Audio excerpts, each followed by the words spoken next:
Assalamualaikum rekan Dakta, selamat pagi. Apa kabarnya? Tetap sehat ya rekan Dakta. Kita akan talk show rekan Dakta bersama Halal Corner dengan tema titik kritis halal haram dari oleh-oleh haji dan umroh. Meskipun ini rekan Dakta ya berasal dari Arab Saudi, apakah memang ada hal-hal yang memang harus kita ketahui apakah memang benar demikian atau tidaknya. Nanti rekan Data dapat bergabung bersama kami di 081511100707.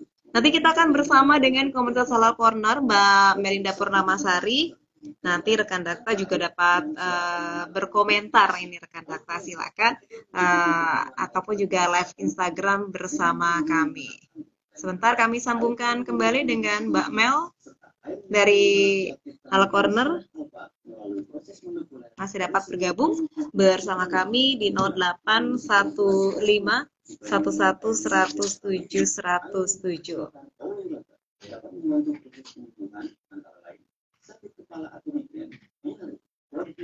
Kita akan menunggu sambungan komunikasi rekan Data. Oke.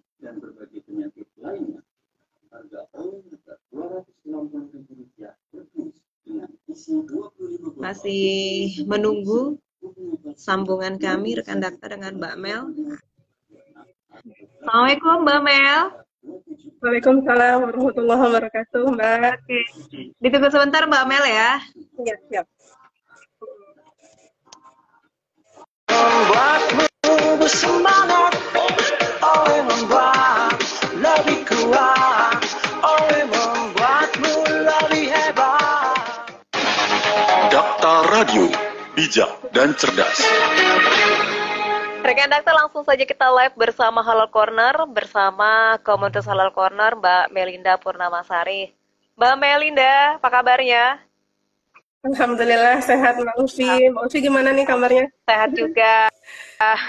Kita membahas titik kritis oleh-oleh haji dan umroh. Meskipun kebanyakan dari Arab Saudi pakai memang sudah halal Mbak untuk kita konsumsi, dan kita akan membahasnya nanti oleh-oleh apa saja memang harus kita cermati dan kita perhatikan. Silakan Mbak Mel. Iya. Terima kasih Mbak Ufi. Nah, teman-teman semua yang lagi bergabung di Radio Dakta hari ini, semoga dalam keadaan sehat semua ya. Nah, hari ini kita akan mencoba bahas tentang titik kritis oleh-oleh haji dan umroh. Nah, kalau kita dengar haji dan umroh pasti identik dengan Islam, so pasti ya. Apalagi untuk masalah halal haram, tentulah Islam mengatur itu demikian rupa gitu. Nah, ketika kita beli sesuatu di Arab Saudi, apakah otomatis barang makanan ataupun produk kosmetik yang kita beli itu sudah pasti kehalalannya atau tidak? Nah, ternyata dalam mencermati ini semua, kita harus tahu dulu di Arab Saudi ada lembaga yang memang menangani tentang makanan dan obat-obatan ya. Ada otoritas yang menangani itu semua. Dan otoritas itu baru ada di tahun 2021 gitu. Jadi ketika di tahun 2021 di bulan Mei barulah ada dibentuk semacam halal centernya di sana. Nah, ketika kita pergi umroh atau haji, produk-produk yang beredar kan banyak tuh dari seluruh Indonesia. Baik itu dari Indonesia ada, produk-produk impor dari India ada, dari Cina apalagi ya. Cina bertebaran di Arab Saudi produknya. Dan juga ada produk dari Taiwan, dari negara-negara non-muslim pun juga kita temui di sana. Nah, kita perlu mewaspadai berupa produk, mungkin kita ingin bawakan oleh-oleh berupa makanan ya untuk kerabat yang di tanah air. Kita perlu waspadai mungkin produknya seperti coklat ya Mbak. Produk-produk coklat itu kan punya titik kritis yang harus kita cermati.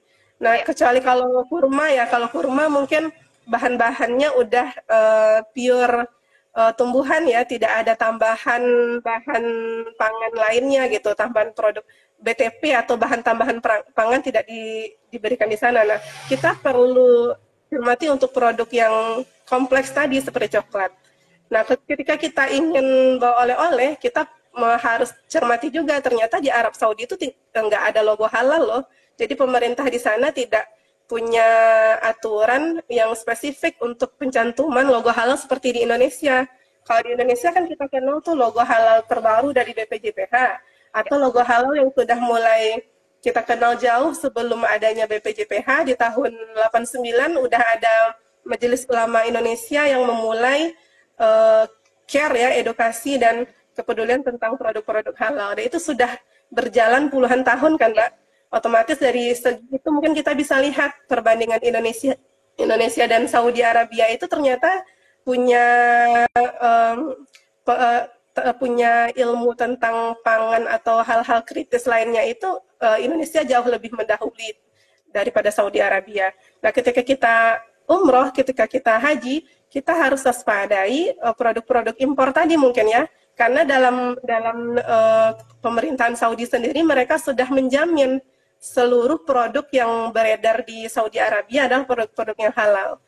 Nah, pernah juga kejadian tuh di salah satu mungkin semacam kaki limanya ya Mbak, kaki lima di Saudi Arabia. Nah, pemerintah melakukan sidaknya itu dilakukan di pedagang kaki lima berasal dari Indonesia. Nah, seluruh ikan-ikan asin, teri dan produk olahan kerupuk, nah itu dibuang-buang karena ternyata pedagangnya tidak terregistrasi gitu. Kan Saudi menjamin ya seluruh produk yang beredar di sana itu halal. Nah, ketika memang ada imigran atau orang-orang yang dari luar Saudi yang kemudian berdomisili di Saudi, kemudian mereka membuat makanan ataupun membawa dari kampung gitu ya, makanan-makanan dan dijual di sana. Nah, mungkin di sana letak titik kritisnya di sana nanti. Mungkin itu pengantar singkat, Mbak. Baik. Jadi meskipun dari Arab kayaknya udah halal-halal, tetap aja kita harus tetap waspada, Mbak ya. Nah, ini tadi kan banyak oleh-olehnya, coklat, kurma, mungkin kalau air zam-zam kita sudah tidak perlu meragukannya lagi, Mbak ya.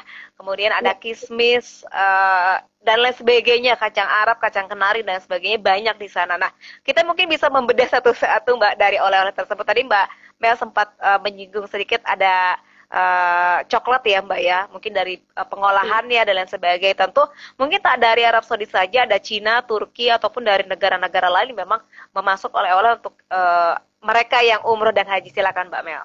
Iya.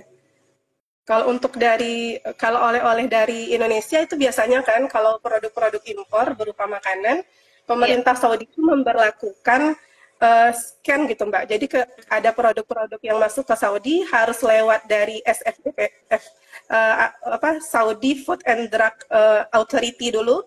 Jadi harus lewat sana. Setelah di scan dan mendapatkan tempelan label barcode produknya halal disebar ya untuk didistribusikan ke seluruh Saudi, baru produk itu boleh didistribusikan. Itu untuk produk impor yang terregistrasi ya Mbak, yang masuk melalui jalur yang resmi gitu ke Saudi. Nah, kita untuk coklat-coklat kan kita juga temukan tuh di Saudi produk-produk, kita harus cermati nih produknya sudah dapat izin enggak dari pemerintah Saudi tadi untuk produk impornya. Ketika sudah ada label itu tuh ditempel biasanya di bagian luar kemasan. Ketika sudah ada label itu, insya Allah itu aman. Sudah melewati scan dari pemerintah Saudi tentang bahan-bahan kah, kandungan atau yang lain-lainnya. Nah, ketika kita dapati produk-produk yang berupa produk kaki lima, nah kita harus tahu nih pedagang kaki limanya ini dari negara apa ya, dari asli penduduk Saudi ataukah mereka pendatang gitu. Kecuali untuk produk-produk seperti ayam goreng yang terkenal di Saudi itu Al-Baik, nah itu tuh udah terregistrasi, semacam KFC-nya di sini ya, dan itu sudah terregistrasi, sudah halal. Ataupun produk-produk makanan berupa olahan susu, keju yang dari produk dari Almanar ya, kalau tidak salah, yang produk olahan susu dan kejunya itu juga sudah terregistrasi perusahaannya dan bahkan sudah mendapatkan penghargaan karena pengelolaan sistem jaminan halal di perusahaan. Ada yang menarik nih Mbak, di tahun 2003 kemarin di bulan Desember itu tuh ada penilaian untuk 30 perusahaan di anggota OKI. Jadi organisasi konferensi Islam ini punya anggota dari negara-negara Islam. Nah, di mana mereka membuat 30 list perusahaan yang punya sistem jaminan produk halal yang bagus gitu di perusahaan mereka, karena mau tidak mau ya pasar konsumen di seluruh dunia itu memang pasar halalnya sangat tinggi. Dan Indonesia di tahun 2024 ini kan pengen menjadi pusat center produk halal di dunia. Nah, ini menjadi tantangan juga selain dari percepatan sertifikasi halal yang sudah dilakukan dari tahun 2019 ya. Udah 5 tahun sebenarnya, dan limitnya di tahun 2024 ini pemerintah akan mengenakan sanksi atau denda bagi produk makanan dan minuman, jasa sembelihan ataupun restoran catering yang tidak mengantongi sertifikat halal di bulan Oktober nanti, 17 Oktober tahun 2024. Nah, sebenarnya kita ingin menggarisbawahi di antara perusahaan-perusahaan yang masuk ke dalam list 30 besar tadi, ternyata Indonesia menyumbangkan setengah dari perusahaan tadi gitu. 15 perusahaan yang terdaftar dari 30 top tadi itu adalah perusahaan-perusahaan milik negara Indonesia. Nah, kita patut bersyukur juga ya, karena memang Saudi Arabia hanya menyumbangkan 5 perusahaan ya, Malaysia 5, Saudi Arabia 4. Nah, itu Indonesia menempati posisi teratas gitu. Kita tahu kalau dari sensitivitas terhadap halal, Indonesia memang sudah membangunnya jauh puluhan tahun sebelum booming hari ini ya Mbak. Dan ternyata hal itu menjadi nilai plus bagi Indonesia, dan semoga baik itu jalur reguler, sertifikasi reguler yang ada saat ini, ataupun sertifikasi self-declare dapat berjalan sebagaimana mestinya dan menaati peraturan-peraturan yang dibuat oleh BPJPH. Karena memang kalau dulu pegang sepenuhnya oleh MUI, nah sekarang ini berlanjut ke penyerahannya ke BPJPH. Dan sementara kita tahu kalau untuk produk-produk tadi seperti dari impor Turki, impor dari Cina, itu tuh sangat sensitivitas kita berbeda gitu. Kalau untuk produk Cina, karena mereka bukan mayoritasnya Muslim, otomatis sensitivitas mereka terhadap bahan-bahan halal itu sangat minim. Jadi ketika harus cermati produk-produk impor dari Cina, karena produk impor tadi bisa berupa makanan ataupun berupa kosmetik ya, yang terkenal itu kosmetik warna lip yang warna hijau itu Mbak, yang warna hijau yang sering dibawa untuk haji umroh. Yang saya juga pernah dapat itu ya, jadi produknya ada yang made in Taiwan, ada yang made in China, dari ternyata ada KW-KW-nya juga gitu untuk produk seperti itu, dan produk KW-nya dijual dengan harga yang relatif sama. Kalau di Saudi itu ada toko 3 rial, jadi semua barang di sana dijual seharga 12 sampai 13 ribu itu untuk satu produk. Nah, di sana juga banyak dijual tuh produk-produk kosmetik, produk-produk coklat yang harus kita waspadai tadi. Karena kalau untuk produk Cina sebaiknya kita harus berhati-hati, harus memastikan adanya label halal di produknya. Karena memang sensitivitas negara Cina untuk produk-produk halal itu sangat minim. Kalau kita bandingkan dari negara Turki ya, coklat Turki itu halal tuh kebanyakan yang beredar di pusat oleh-oleh di Cina. Itu tuh ada coklat-coklat yang sudah biasanya ditempeli, diimpor oleh ini, udah di-scan dari pemerintah setempat. Untuk coklat mungkin itu yang kita waspadai, Mbak. Baik, tapi kan banyak juga masyarakat yang mengatakan ketika sampai di sana made in China juga, bahkan sampai ke Indonesia juga made in China. Kita kan mau bawa oleh-oleh khas Arab begitu, coklatnya entah dari Turki mungkin nggak masalah ya, tapi kebanyakan Cina, bingung lagi Mbak. Iya. Coklat Turki pun bisa dijual di Shopee Mbak, jadi harganya lebih murah. Kita bisa dapatkan di Shopee dengan harga yang lebih murah ya Mbak ya. Iya, jadi kita selain untuk memperhatikan hal haram, nah ini faktor finansial juga diperhatikan nih, yang untuk haji umroh sampai dibeli dengan harga tinggi di Mekah atau di Madinah, tapi di Shopee ternyata dijual dengan harga yang lebih murah. Benar. Mungkin dari faktor ini ya Mbak ya, dari segi bahan-bahan yang perlu kita cermati tadi, mungkin untuk coklat mungkin ya banyak kritisnya. Dari segi kosmetik juga, karena pemerintah Saudi Arabia belum begitu menetapkan standar untuk kosmetik yang beredar gitu. Jadi mereka banyak sekarang ini lebih fokus ke makanan, minuman yang beredar, itu tuh standarnya lebih tinggi dibandingkan untuk standar-standar produk-produk kosmetik. Baik-baik. Jadi, tapi ada penyortiran tersendiri nggak sih Mbak kalau dari negara-negara yang memang impor yang masuk ke Arab Saudi? Nah, itu untuk regulasi ekspor impor itu saya kurang tahu, tapi yang pernah didengar sih semua barang yang masuk ke Saudi harus ini yang masuknya resmi ya, Mbak. Jadi yang masuk jalur resmi itu harus di-scan dulu. Jadi pemerintah men-scan semua produknya dan ketika lulus baru bisa beredar gitu. Beda dengan Indonesia kan, kalau di Indonesia yang melakukan itu ya Badan BPOM ya Mbak, yang bertugas memastikan apakah produknya berbahaya atau tidak. Sementara untuk halal haram ada lagi badannya, lembaganya. Nah kalau di Saudi lembaga otoritas yang paling tinggi tentang makanan dan obat-obatan itu membentuk lembaga halal Mbak, baru tahun 2021. Jadi tahun Mei 2021 baru dibentuk lembaga halal dan baru saat itu mulai fokus. Nah, di bulan Oktober 2023 kemarin juga BPJPH menjalin kerjasama dengan pemerintah Saudi untuk menyamaratakan standar halal. Jadi di Indonesia begini nih standarnya, di Saudi begini. Jadi ekspor impor nanti bisa lebih lancar untuk kedua belah pihak. Dan juga sama-sama nanti menumbuhkan pasar halal di masing-masing negara. Karena kalau produk Saudi masuk ke Indonesia, produk Indonesia juga masuk ke Saudi, nah itu yang berlogo halal semua. Dan otomatis masyarakat juga lebih peduli dengan makanan-makanan yang halal tadi. Berarti dengan begini Mbak, negara Muslim sebesar Arab Saudi, istilahnya belum ada jaminan terkait dengan halal dan haram setelah adanya ini ya Mbak ya? Di Arab Saudi malahan mereka sebenarnya punya standar yang tinggi Mbak, cuma kan perbedaan mazhab.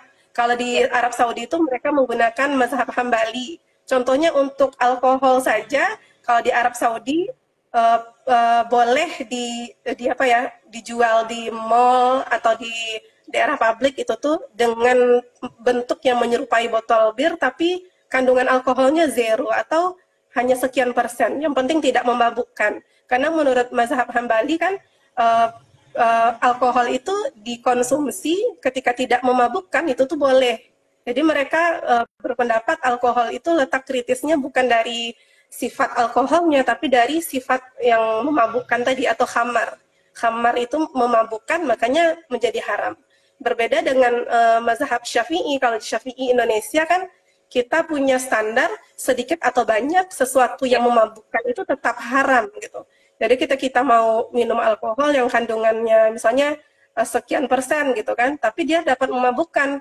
Kita minum sedikit ataupun banyak tetap aja haram. Ataupun kita menggunakan tampilan berupa botol bir atau botol whisky atau botol yang menyerupai produk-produk haram yang mengarah kepada alkohol tentunya ya, yang tentunya haram. Nah itu juga tidak diperbolehkan di aturan di fatwa MUI.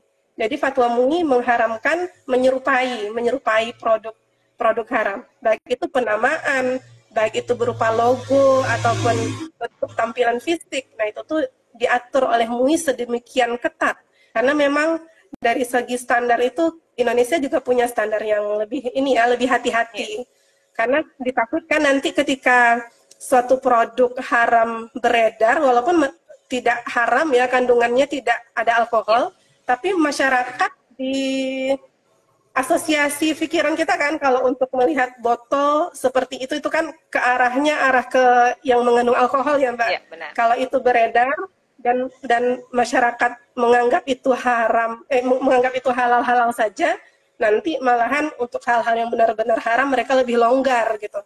Jadi kan harapannya itu lebih kewaspadaan dan kehati-hatian. Baik-baik. Jadi kalau nanti kalau kita berangkat haji atau umroh, lihat dulu made in China, boleh saja atau mungkin kita cari yang made in benar-benar Arab Saudi ataupun Turki begitu Mbak? Iya, produk-produk yang halal yang sudah ada logonya tentu saja logo halal Arab Saudi. Kalau kurma kan jangan beli kurma yang asal dari Israel itu aja ya. Karena kalau untuk kurma jangan sampai beli yang produk Israel aja. Karena untuk kurma kan juga ada produk-produk yang dari Israel ya Mbak. Untuk kurma di Arab Saudi pun dijualnya kita harapannya sih pro makanan halal juga pro membeli dan tidak menyuplai produk-produk dari Israel. Mhm, mhm. Kalau nggak belinya di pasar kurma itu Mbak, ya memang kan memang Arab Saudi asli ya. Um, Kebetulan saya belum pernah sih. Mudah-mudahan ada umroh ke sana jadi tahu letak pasar kurmanya di mana, tampilannya seperti apa. Doa, Mbak. Mbak, baik. Tapi biasanya Mbak kalau kita kan beli coklat-coklat itu kan ya, yang coklat kerikil itu ya Mbak ya kan Iya, sudah betul. bentuk dalam kemasan, tapi belum kita nggak tahu nih ya, tapi nggak ada logo halalnya atau made in apa. Bagaimana nih Mbak? Tapi Ya, dijual di Arab Saudi Mbak. biasanya kan di kemasannya kemasan curah ya, Iya. Mbak. Kemasan curah yang kita tanya ke ini ya, lihat nih logo yang bungkus yang curahnya tuh dari mana, produsennya dari mana, dari ini produk impor atau bukan. Kalau ternyata produk impor, seharusnya yang masuk jalur resmi sudah ada label izin dari pemerintah Saudi. Tapi kalau tidak ada itu, sebaiknya kita cari yang lain. Alternatif yang lain itu juga banyak untuk produk-produk coklat. Ataupun kita beli produk coklat yang sudah tahu kepastian halalnya dari produk-produk coklat Turki ya. Kebanyakan juga ada di sana yang sudah jelas halal. Sebaiknya kita beli yang pasti-pasti aja. Hmm. Hmm. Ataupun searching dulu Mbak ya coklat Arab yang halal begitu ya. Nanti kalau ketika kita di sana mungkin oh sudah punya gambaran bahwa kita harus beli ini, nggak boleh beli yang itu ya Mbak ya. Iya, kalaupun kita pengen ini ya, pengen beli kosmetik biasanya tuh karena eh, untuk produk kosmetik sangat rendah, jadi kita nggak usah beli kosmetik lah selama di sana. Karena produk makanan dan minuman kan lebih Iya. tinggi ya standar halalnya. Untuk produk kosmetik karena masih rendah, kita tahu yang nggak usah beli yang aneh-aneh dulu. Pengen coba-coba atau penasaran gitu ya, pengen beli. Hmm. Sebaiknya yang pasti-pasti aja. Baik. Baik, Mbak Mel, kita jeda sejenak. Kami juga mengundang rekan Dakto untuk bergabung bersama kami titik kritis oleh-oleh haji dan umroh. Silakan bergabung di 0815111007. Kita akan kembali ke informasi berikut ini. Dakta Radio, bijak dan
Salam dia mulai bekerja sama dengan dinas standar.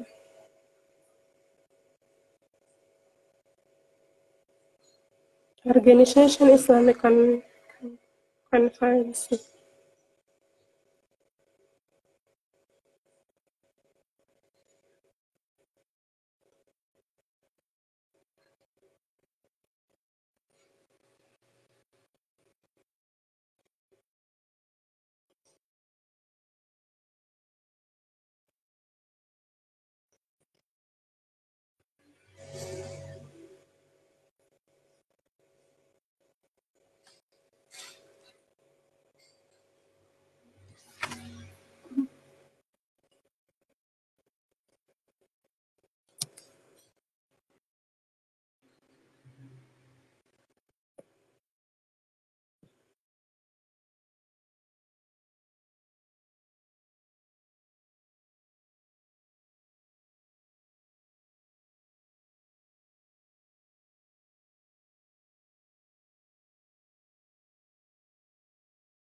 Cerdas, Rekan Dakta akan melanjutkan kembali bersama Halal Corner, titik kritis oleh-oleh haji dan umroh. Silahkan rekan Dakta dapat bergabung bersama kami di 0815 11 107 107.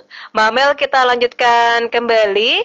Ini oleh-oleh haji, tadi coklat sudah titik kritisnya memang banyak dan tentu dari negara mana saja yang memang kita harus patut diwaspadai. Kalau korma insya Allah halal, tapi jangan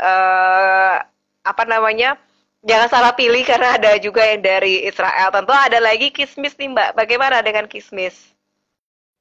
Nah, kalau kismis itu makanannya dikeringkan ya.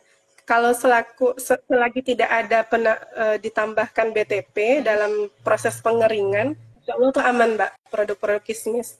Begitu juga dengan produk kacang-kacangan yang dijual kering dengan metode pengeringan alami ya, tidak ada penambahan dari faktor kimia atau bahan-bahan kimia lainnya, itu tidak ada titik kritisnya. Insya Allah itu bahan-bahannya halal dan sudah masuk positive list, karena memang bahan-bahan positive list ini bahan-bahan yang tidak diragukan lagi kehalalnya. Seperti kurma tadi kan juga positif list sekali, kurmanya dicampur coklat, misalnya diisi coklat ya di dalamnya, atau kurmanya dibikin dicampur susu misalnya, itu juga ada titik kritisnya nanti. Tapi selagi bahannya pure, alami, tidak ada penambahan produk bahan kimia atau tambahan pangan lainnya, insya Allah itu aman. Produk-produk seperti itu. Baik, jadi aman Mbak ya untuk kacang-kacangan, lalu juga kismis dan sebagainya ya? Iya. Kalau di audit, dari segi ini ya, kalau dari segi auditor halal sebenarnya ada rantai-rantai yang harus diperhatikan Mbak, mulai dari rantai distribusi. Tidak hanya bahan baku sebenarnya ya. Bahan baku selain harus halal, tapi kita juga pastikan rantai distribusinya aman, tidak bercampur dengan bahan-bahan yang syubhat atau bahan-bahan yang haram. Karena kalau dari segi bahan halal, pengemasannya ternyata bermasalah. Nah, itu juga jadi titik kritis. Dari segi distribusinya bermasalah, jadi titik kritis. Karena dari penerimaan bahan baku itu juga masuk dalam ranah checklist ya, di mana perusahaan itu menerima bahan baku. Jadi ada SOP penerimaan bahan baku dari supplier itu ke perusahaan gitu.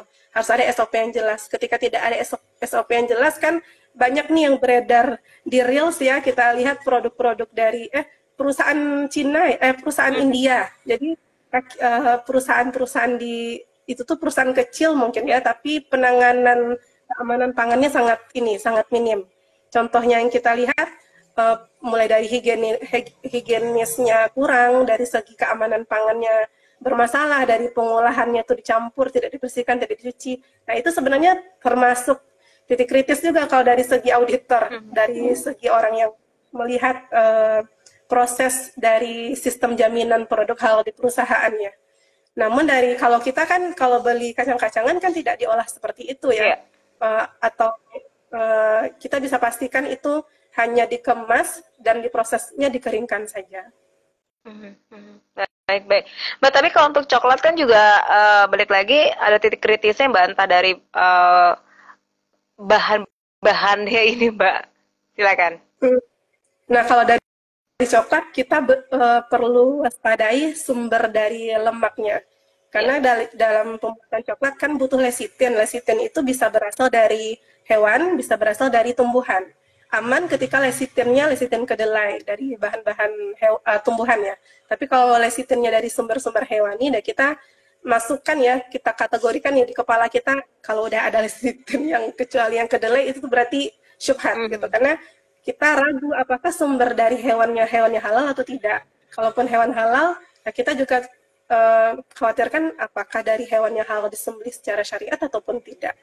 Yang penting kalau lecitin kedelai itu aman.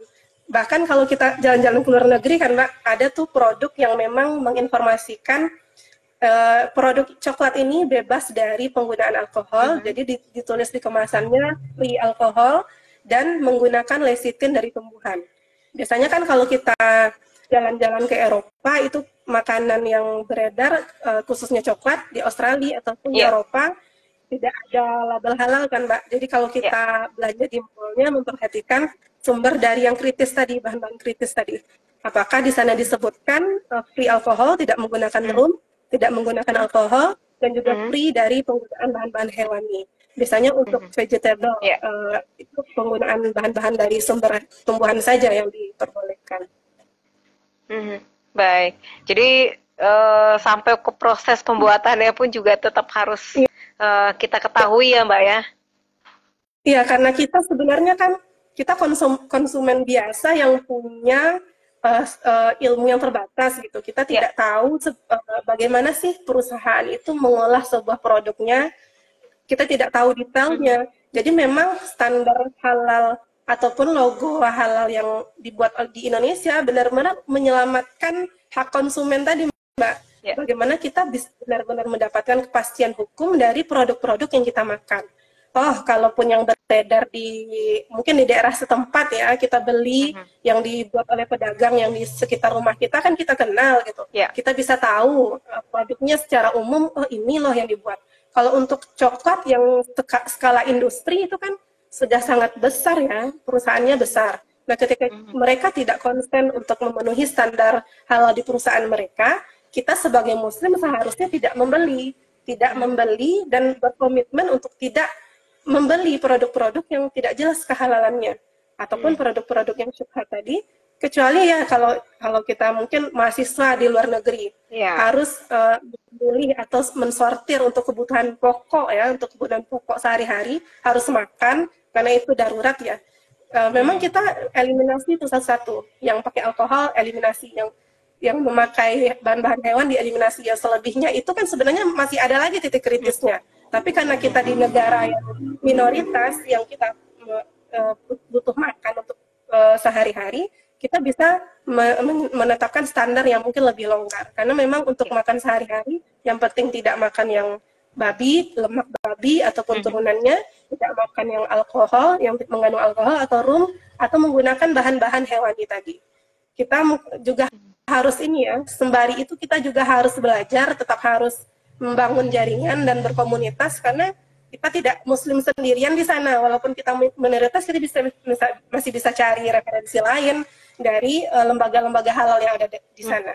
Karena sekarang perkembangan halal itu sudah sangat pesat, sangat care, apalagi Indonesia di tahun 2024 ini kan, Mbak, punya target agar produk-produk yang beredar di seluruh Indonesia ketika tidak memenuhi standar halal, tidak mendapatkan sertifikasi halal dari pemerintah, baik itu BPJPH ataupun MUI, dari mulai Oktober ya, 17 Oktober 2024 ke atas itu akan dikenakan sanksi.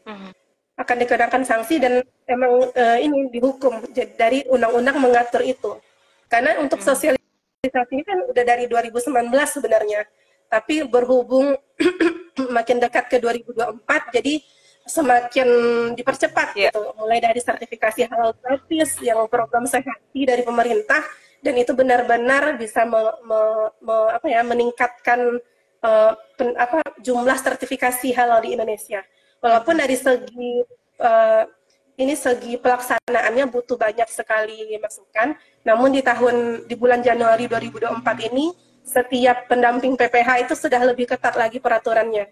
Kalau dulu tidak dilakukan, tidak ada foto produk di lokasi dan beserta pendampingnya ya di lokasi, tapi di tahun ini ada peraturan baru di bulan Januari, pendamping PPH yang dalam program sertifikasi halal gratis harus berfoto di lokasi yang mereka lakukan sertifikasi ya, harus berfoto bersama produk juga.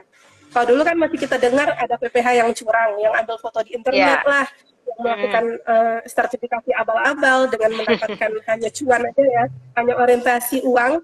Namun sekarang alhamdulillah ya, seiring dengan perkembangan waktu itu semoga semakin baik. Jadi pemerintah juga akan melakukan rapat-rapat, bagaimana mendengar masukan, keluhan dan yang terjadi di lapangan, dan semoga itu sistemnya semakin baik dari hari ke hari.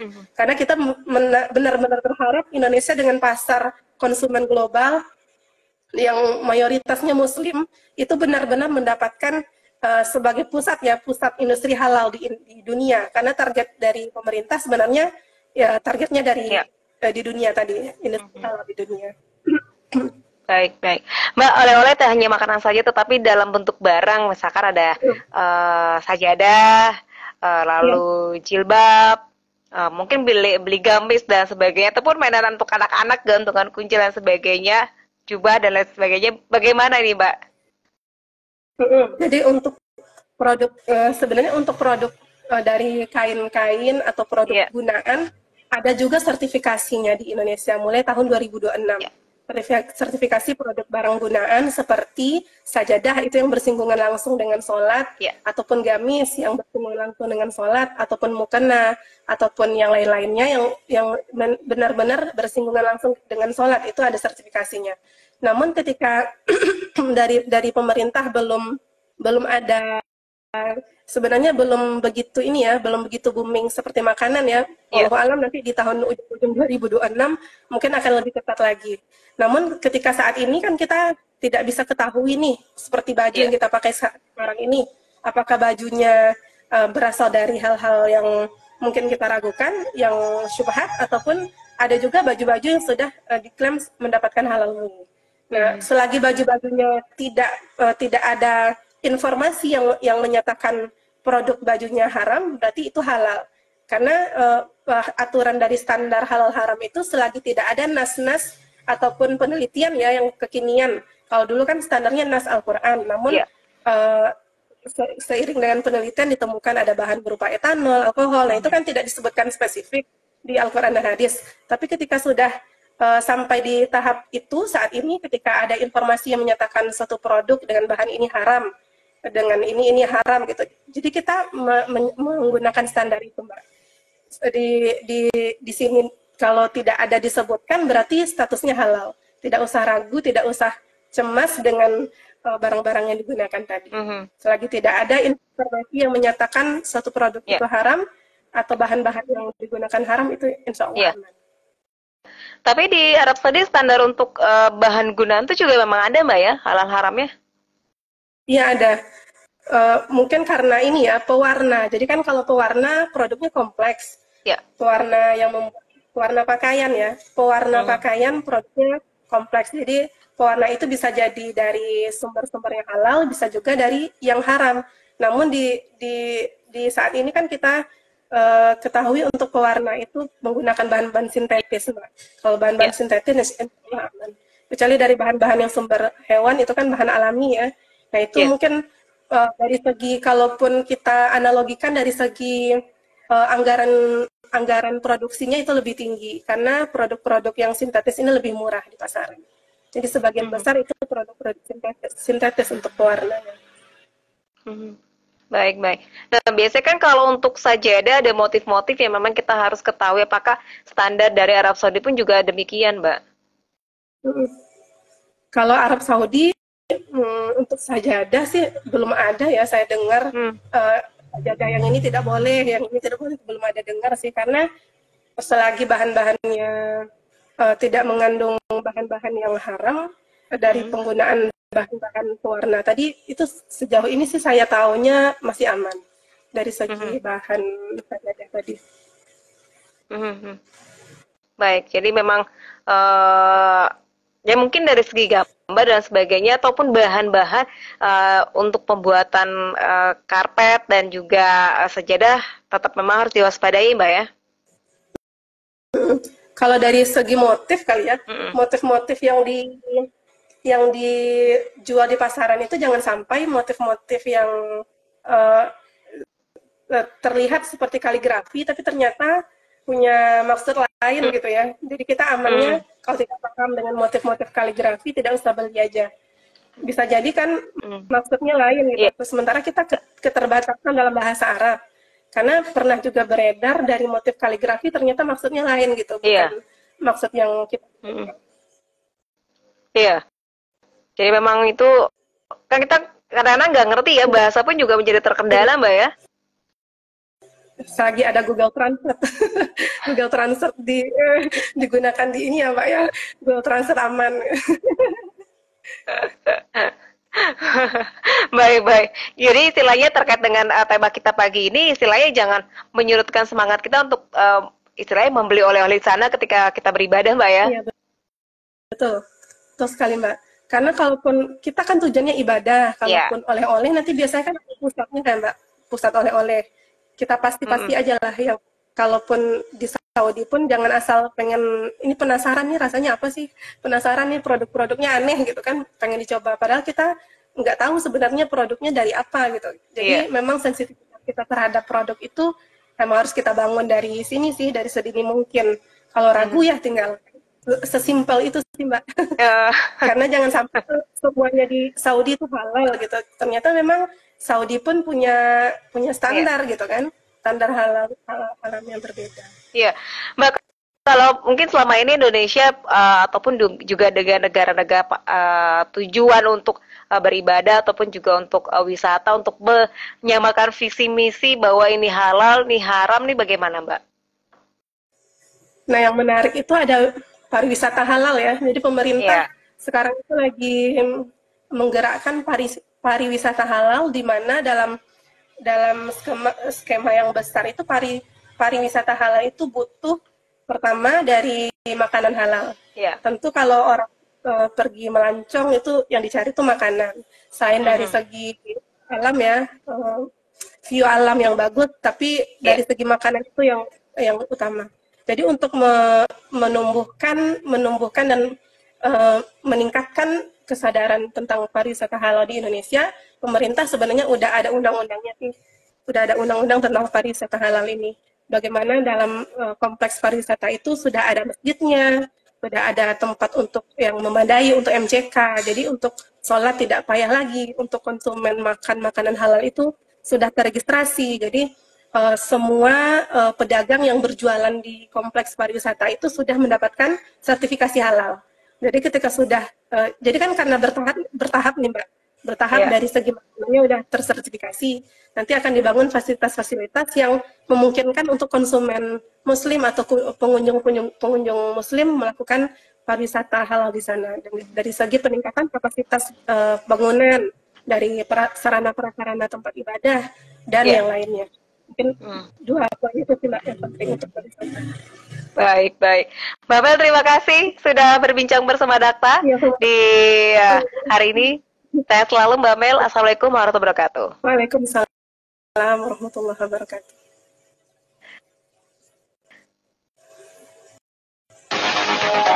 Dakta Radio, bijak